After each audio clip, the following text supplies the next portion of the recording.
Good morning, friends. This is Shivaji Methe, and I am going to present you a seminar on Marathi Bhakti movement and Indian knowledge system, a symbolic relationship.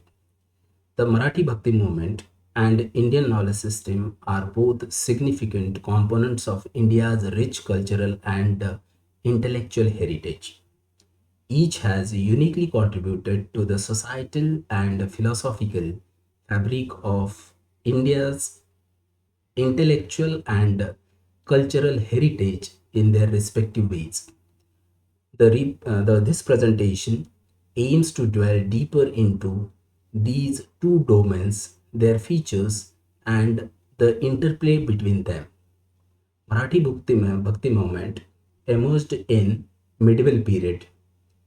For example, it has emerged in Maharashtra between 12th and 17th century, and it has been continued thereafter till today also. The Marathi Bhakti movement and the Wari of Vittala has been performed every day, and at present it is going on somewhere around Pandharpur.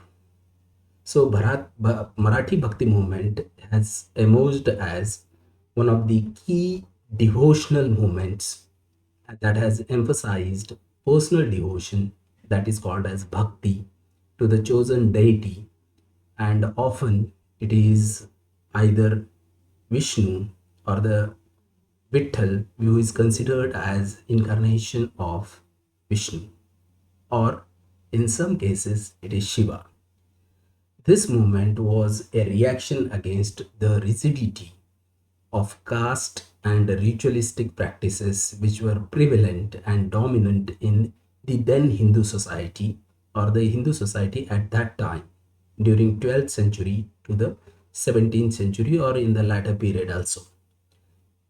The key features of Marathi Bhakti movement include a few of the things like devotional poetry, social reforms, simplicity and directness of the address.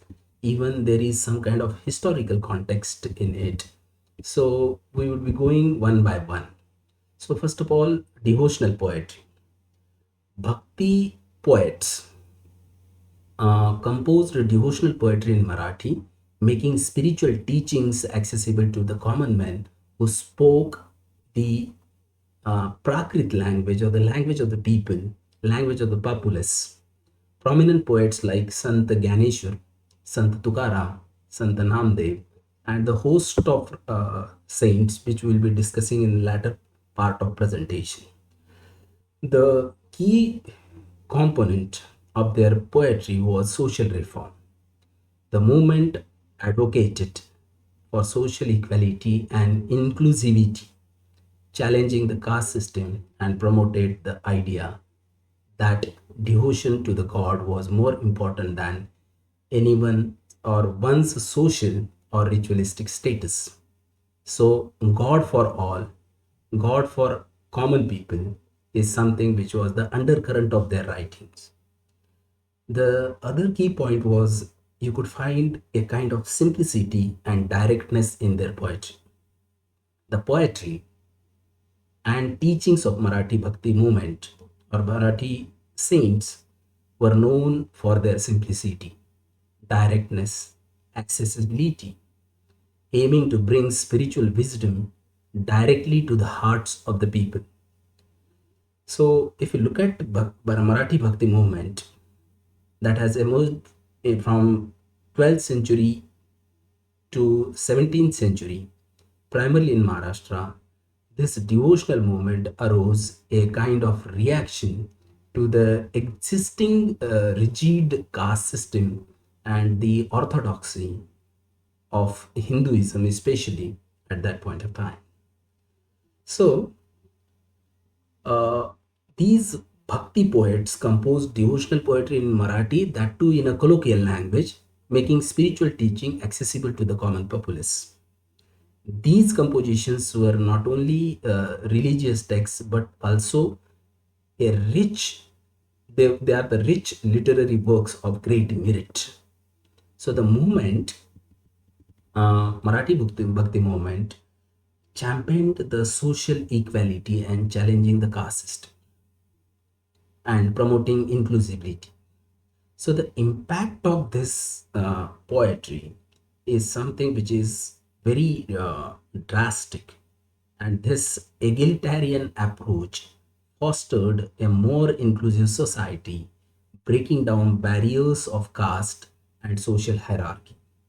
So, on one side, we have this kind of poetry which is using day to day language, or the language of everyday, retaliable metaphors help to convey complex ritual ideas in understandable manner.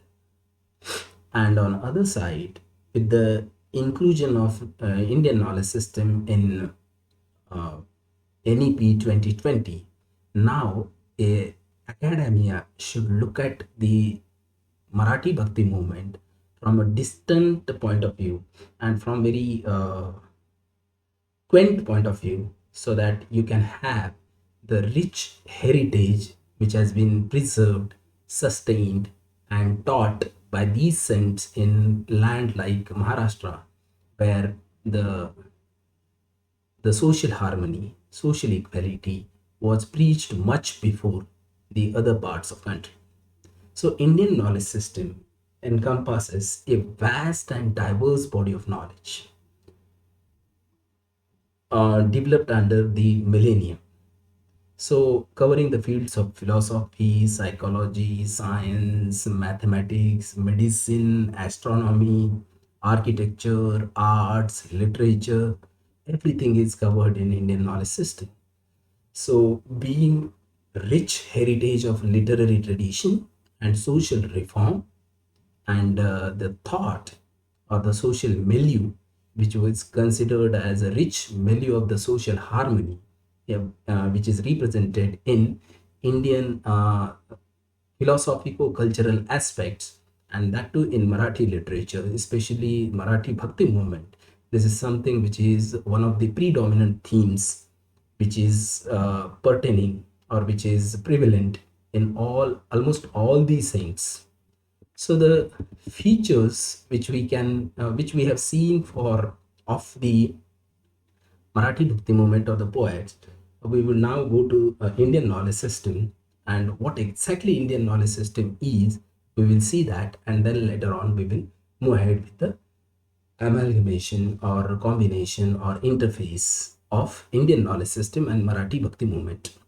So, as we all know that India has a rich tradition of ancient texts, including Vedas, Puranas, and Upanishads, even Shrutis, Smrutis, and various philosophical treatises.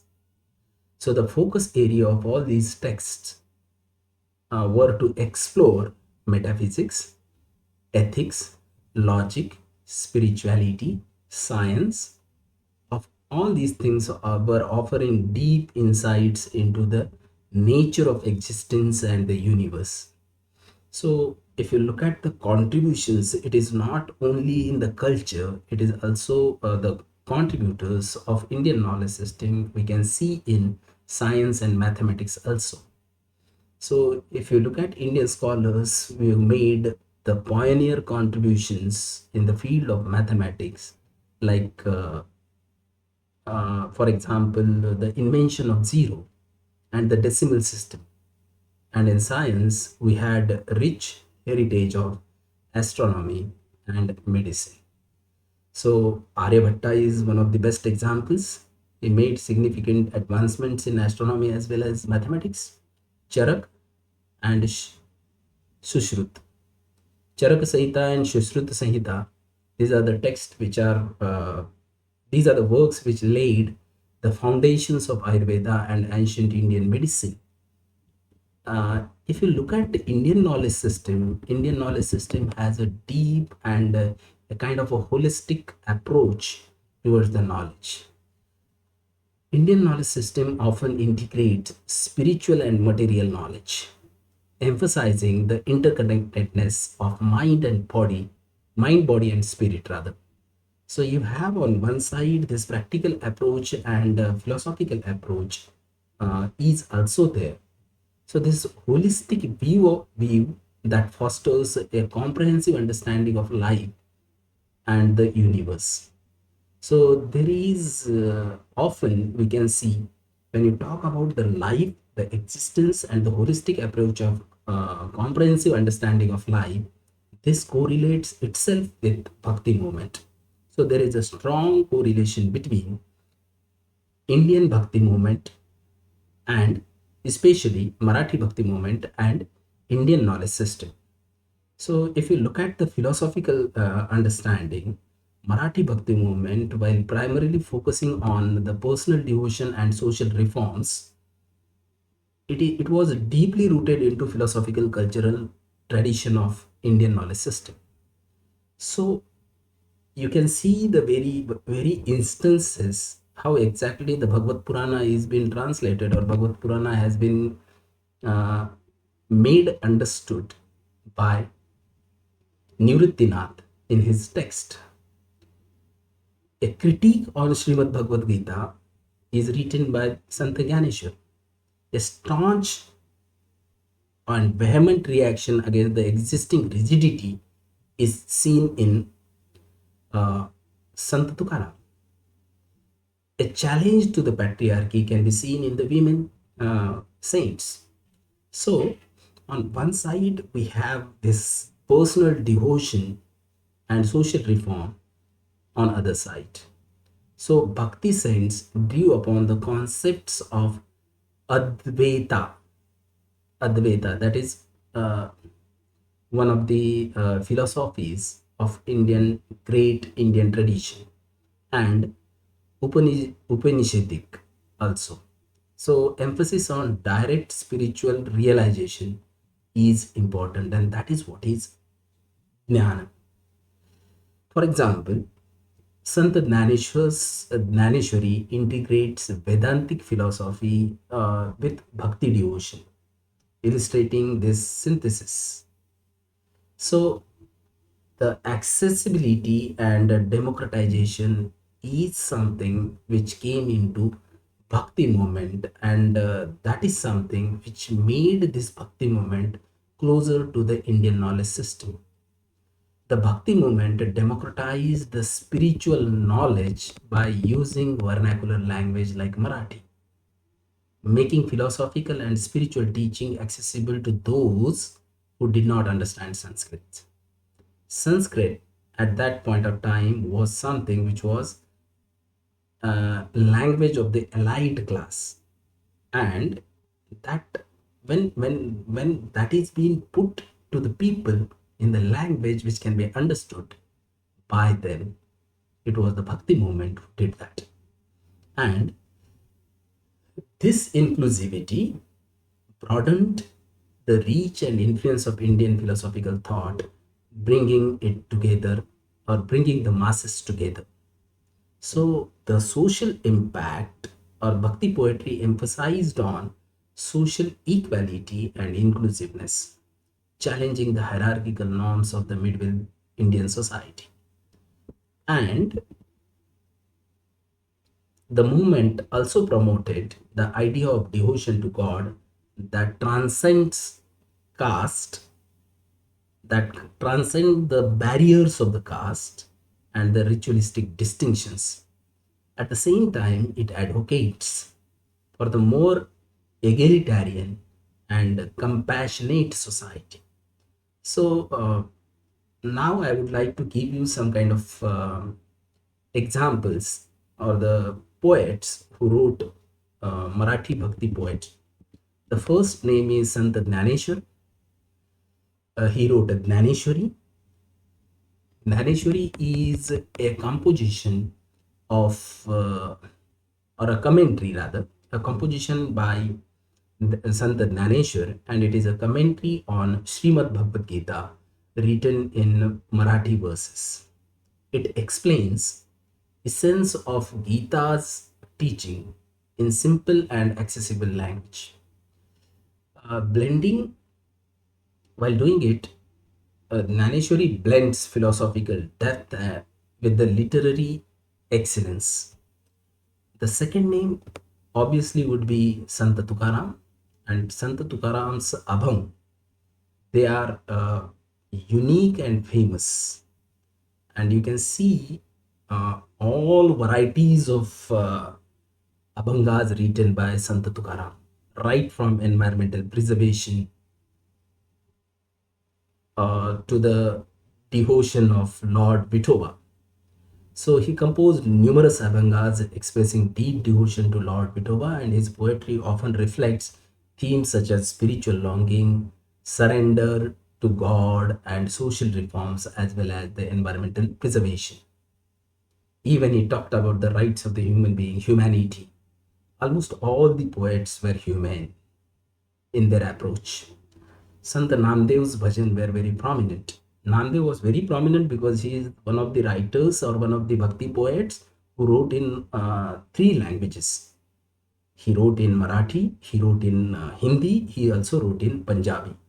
So he has his audience, he has his readers in Punjab as well. So he wrote bhajans, Namdeva's bhajans. He is known for emotionally resonant bhajans and emphasizing personal devotion and direct relationship with the divine. Then you have Eknath. Eknathi Bhagwat is very famous. I have given you one of the references. He has actually made a commentary on Bhagavad Purana, making the teaching of Bhagavad Puran accessible to the common man the way Naneshwari made the Bhagavad Gita form, there is critique on Bhagavad Gita in Naneshwari. Then you have the poets like Sant Kanopatra, and Kanopatra is one of the women poets and women saints. She was a courtesan turned saint. She composed abhangas dedicated to Lord Vittala, and in her poetry, she was expressing her intense devotion and yearning for spiritual liberation. Same way, you can have Sant Bahinabai. Uh, Her verses are explanation of or the often reflection of personal experiences. They provide insights in the social and spiritual life of women devotee in Bhakti tradition. Sokamela is the another, Sant Sokamela. Uh, he hails from Dalit community. His composition often highlighted themes of social justice and plight of the marginalized. While expressing profound devotion to Lord Vittala, he underlined this theme of being marginalized. Then we have Sant Zanabai. Sant Zanabai, she hails from one of the places in Marathwada. Most of the poets are from Marathwada, since we are dealing with IKS, and we are doing one of the courses, refresher courses uh, at Dr. Babasaheb Ambedkar Marathwada University, Sambhajinagar, Maharashtra. The region is considered as the land of saints, and we are fortunate enough to discuss such kind of topic here in our seminar. So Sant Janabai is from Ganga Khed, one of the places from district Parbhani. She's a maid servant of Namdev, and her poems reflect devotion to it, and her everyday life is being expressed with profound spiritual insights, and that too in simple language. Sant Savtamali.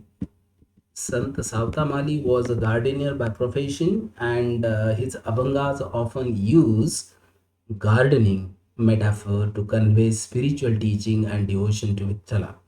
Sant Goroba Kumbar, a potter by trade, Goroba Kumbar's songs reflect his deep spiritual devotion to the integration of his craft into worship of Vittala. Sant Sena Navi is another example, and Niruttinath, uh, Nivritinath, and Nivritinath was the elder brother of Sant Dhaneshwar and the disciple of Nath Yogi Gahininath. His teaching deeply influenced by Dhaneshwar's philosophical outlook and writing. Sant Sopan, younger brother of Sant Dhaneshwar, he was known for devotion and poetry and compliments and expands the teaching of his siblings. They are Nivritinath and Dhaneshwar and even Muktai. Muktai, Saint Muktabai, she is the youngest sibling of Sant Dhaneshwar. Her hymns are the small poems. Hymns are characterized by their deep or the characterized by their depth of spiritual insight and devotion to it. So the relationship between Indian poetry and Bhakti poetry and the Indian knowledge system is something which is important to understand. So Bhakti saints often drew upon Vedantic philosophy and particularly the concept of Advaita and the idea of divine as both inanimate and transcendent. So there is a correlation between Indian knowledge system and Bhakti movement. So the philosophical foundation provided a robust framework for the devotional poetry. By composing their poetry in Marathi, Bhakti saints made complex philosophical concepts and spiritual teachings accessible to the common people in uh, especially the Marathi speaking community uh, who did not have access to Sanskrit. And it also gave a kind of approach which we can call as a democratization, and it has broadened the impact of Indian philosophical thought. On one side, it was going through the society, and definitely it has a strong impact on society. So the Bhakti poetry emphasizes on social equality and inclusivity challenged by hierarchical norms or challenge the hierarchical norms of medieval Indian society. In a way, it makes an advocacy for equality, promoted the idea of devotion to the god, transcends caste and ritualistic distinctions, advocating for more egalitarian society. So I would conclude my topic by saying this Marathi Bhakti movement and Indian knowledge system, while distinct in their emphasis and historical development, are deeply interconnected. Bhakti movement enriched India's cultural, intellectual landscape by disseminating philosophical ideas and promoting social forms through the powerful medium of vernacular poetry that is in Marathi. The enduring legacy of Marathi Bhakti poetry continues to inspire spiritual speakers and scholars alike in the same way, illustrating its profound impact on both religious devotion and philosophical discourse of India. The teachings and the poetry of these saints reflect profound spiritual insights and commitment for the social equality, democratization, and access to the spiritual knowledge, and emphasizing the unity of all devotees regardless of caste or social strata. Their works continue to inspire spiritual seekers and scholars, illustrating the deep interconnectedness between the Marathi Bhakti movement and Indian knowledge system. So, it is the fusion between these two that highlights the richness of Indian cultural heritage, and it also has given a kind of what you call a encouragement to explore further. So it encourages the audience to dwell deeper into the works of Bhakti saints and vast corpus of Indian knowledge system or Indian knowledge system and the text related to that to gain the further and fuller understanding and fuller appreciations of their contributions. So, in a way, it is one of the important aspects to be understood. And I think the Indian knowledge system and the Marathi Bhakti movement, for that matter, are strongly interconnected. They can be interwoven, and that can be presented in front of the world as one of the best ways in which social harmony can be sustained. Thank you so much.